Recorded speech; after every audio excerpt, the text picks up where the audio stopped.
یسوع نے جواب میں اسے کہا کہ اگر تو خدا کی بخشش کو جانتی اور یہ بھی جانتی کہ وہ کون ہے جو تجھ سے کہتا ہے مجھے پانی پلا، تو اس سے مانگتی اور وہ تجھے زندگی کا پانی دیتا۔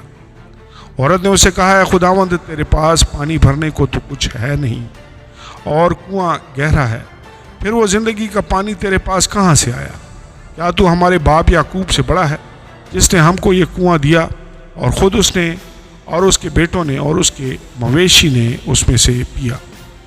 یسوع نے جواب میں اسے کہا کہ جو کوئی اس پانی سے پیتا ہے وہ پھر پیاسا ہوگا، مگر جو کوئی اس پانی میں سے پیے گا جو میں اسے دوں گا وہ ابد تک پیاسا نہ ہوگا، بلکہ جو پانی میں اسے دوں گا وہ اس میں سے ایک چشمہ بن جائے گا جو ہمیشہ کی زندگی کے لیے جاری رہے گا۔ کلام مقدس نئے عہد نامہ میں سے مقدس یوحنا رسول کی انجیل، اس کا 4واں باب۔ یسوع اور سامری عورت۔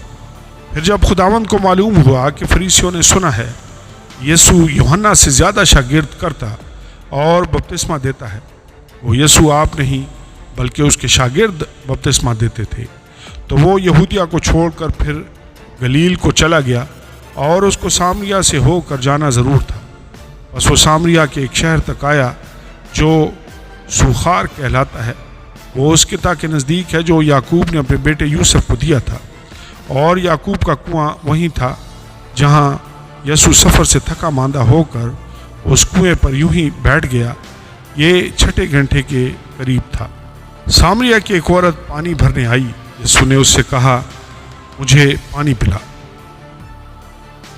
کیونکہ اس کے شاگرد شہر میں کھانا مول لینے کو گئے تھے۔ اس سامری عورت نے اس سے کہا کہ تو یہودی ہو کر مجھے سامری عورت سے پانی کیوں مانگتا ہے؟ کیونکہ یہودی سامریوں سے کسی طرح کا برتاؤ نہیں رکھتے۔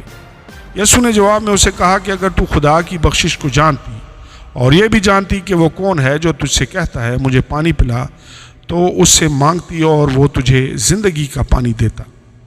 عورت نے اسے کہا ہے خداوند، تیرے پاس پانی بھرنے کو تو کچھ ہے نہیں اور کنواں گہرا ہے، پھر وہ زندگی کا پانی تیرے پاس کہاں سے آیا؟ کیا تو ہمارے باپ یعقوب سے بڑا ہے جس نے ہم کو یہ کنواں دیا اور خود اس نے اور اس کے بیٹوں نے اور اس کے مویشی نے اس میں سے پیا؟ یسوع نے جواب میں اسے کہا کہ جو کوئی اس پانی سے پیتا ہے وہ پھر پیاسا ہوگا، مگر جو کوئی اس پانی میں سے پیے گا جو میں اسے دوں گا وہ ابد تک پیاسا نہ ہوگا، بلکہ جو پانی میں اسے دوں گا وہ اس میں سے ایک چشمہ بن جائے گا جو ہمیشہ کی زندگی کے لیے جاری رہے گا۔ عورت نے اسے کہا ہے خداوند، وہ پانی مجھ کو دے تاکہ میں نہ پیاسی ہوں نہ پانی بھرنے کو یہاں تک آؤں۔ یسوع نے اسے کہا جا اپنے شوہر کو یہاں بلا لا۔ عورت نے جواب میں اسے کہا کہ میں بے شوہر ہوں۔ یسوع نے اسے کہا تو نے خوب کہا، میں بے شوہر ہوں، کیونکہ تو 5 شوہر کر چکی ہے اور جس کے پاس تو اب ہے وہ تیرا شوہر نہیں، یہ تو نے سچ کہا۔ عورت نے اسے کہا ہے خداوند، مجھے معلوم ہوتا ہے کہ تو نبی ہے۔ ہمارے باپ دادا نے اس پہاڑ پر پرستش کی اور تم کہتے ہو کہ وہ جگہ جہاں پرستش کرنا چاہیے یروشلم میں ہے۔ یسوع نے اسے کہا ہے عورت، میری بات کا یقین کر، وہ وقت آتا ہے کہ تم نہ تو اس پہاڑ پر باپ کی پرستش کرو گے اور نہ یروشلم میں۔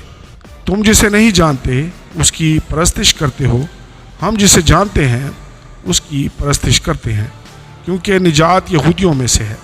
مگر وہ وقت آتا ہے، بلکہ اب ہی ہے، کہ سچے پرستار باپ کی پرستش روح اور سچائی سے کریں گے، کیونکہ باپ اپنے لیے ایسے ہی پرستار ڈھونڈتا ہے۔ خدا روح ہے اور ضرور ہے کہ اس کے پرستار روح اور سچائی سے پرستش کریں۔ عورت نے اسے کہا میں جانتی ہوں مسیح جو خرستس کہلاتا ہے آنے والا ہے، جب وہ آئے گا تو ہمیں سب باتیں بتا دے گا۔ یسوع نے اسے کہا میں جو تجھ سے بول رہا ہوں وہی ہوں۔ اتنے میں اس کے شاگرد آ گئے اور تعجب کرنے لگے، وہ عورت سے باتیں کر رہا ہے۔ وہ بھی کسی نے نہ کہا کہ تو کیا چاہتا ہے، یہ اس سے اس لیے باتیں کرتا ہے۔ بس عورت اپنا گھڑا چھوڑ کر شہر میں چلی گئی اور لوگوں سے کہنے لگی، آؤ ایک آدمی کو دیکھو جس نے میرے سب کام مجھے بتا دیے۔ کیا ممکن ہے کہ مسیح یہی ہے؟ وہ شہر سے نکل کر اس کے پاس آنے لگے۔ اتنے میں اس کے شاگرد اس سے یہ درخواست کرنے لگے کہ اے ربی کچھ کھا لے، لیکن اس نے ان سے کہا میرے پاس کھانے کے لیے ایسا کھانا ہے جسے تم نہیں جانتے۔ بس شاگردوں نے آپس میں کہا کیا کوئی اس کے لیے کچھ کھانے کو لایا ہے؟ یسوع نے ان سے کہا میرا کھانا یہ ہے کہ اپنے بھیجنے والے کی مرضی کے موافق عمل کروں اور اس کا کام پورا کروں۔ کیا تم کہتے نہیں کہ فصل کے آنے میں ابھی 4 مہینے باقی ہیں؟ دیکھو میں تم سے کہتا ہوں اپنی آنکھیں اٹھا کر کھیتوں پر نظر کرو کہ فصل پک گئی ہے اور کاٹنے والا مزدوری پاتا اور ہمیشہ کی زندگی کے لیے پھل جمع کرتا ہے، تاکہ بونے والا اور کاٹنے والا دونوں مل کر خوشی کریں، کیونکہ اس پر یہ مثل ٹھیک آتی ہے کہ بونے والا اور ہے، کاٹنے والا اور۔ میں نے تمہیں وہ کھیت کاٹنے کے لیے بھیجا جس پر تم نے محنت نہیں کی، اوروں نے محنت کی اور تم ان کی محنت کے پھل میں شریک ہوئے۔ اور اس شہر کے بہت سے سامری اس عورت کے کہنے سے جس نے گواہی دی کہ اس نے میرے سب کام مجھے بتا دیے، اس پر ایمان لائے۔ اور جب وہ سامری اس کے پاس آئے تو اس سے درخواست کرنے لگے کہ ہمارے پاس رہ، چنانچہ وہ 2 روز وہاں رہا، اور اس کے کلام کے سبب سے اور بھی بتیرے ایمان لائے، اور اس عورت سے کہا اب ہم تیرے کہنے ہی سے ایمان نہیں لاتے، کیونکہ ہم نے خود سن لیا ہے اور جانتے ہیں کہ یہ فی الحقیقت دنیا کا منجی ہے۔ یسوع ایک افسر کے بیٹے کو شفا دیتا ہے۔ پھر ان 2 دنوں کے بعد وہ وہاں سے روانہ ہو کر گلیل کو گیا، کیونکہ یسوع نے خود گواہی دی نبی اپنے وطن میں عزت نہیں پاتا۔ اور جب وہ گلیل میں آیا تو گلیلیوں نے اسے قبول کیا، اس لیے کہ جتنے کام اس نے یروشلم میں عید کے وقت کیے تھے انہوں نے ان کو دیکھا تھا، کیونکہ وہ بھی عید میں گئے تھے۔ بس وہ پھر کنائے گلیل میں آیا جہاں اس نے پانی کو مے بنایا تھا، اور بادشاہ کا ایک ملازم تھا جس کا بیٹا کفرنہوم میں بیمار تھا۔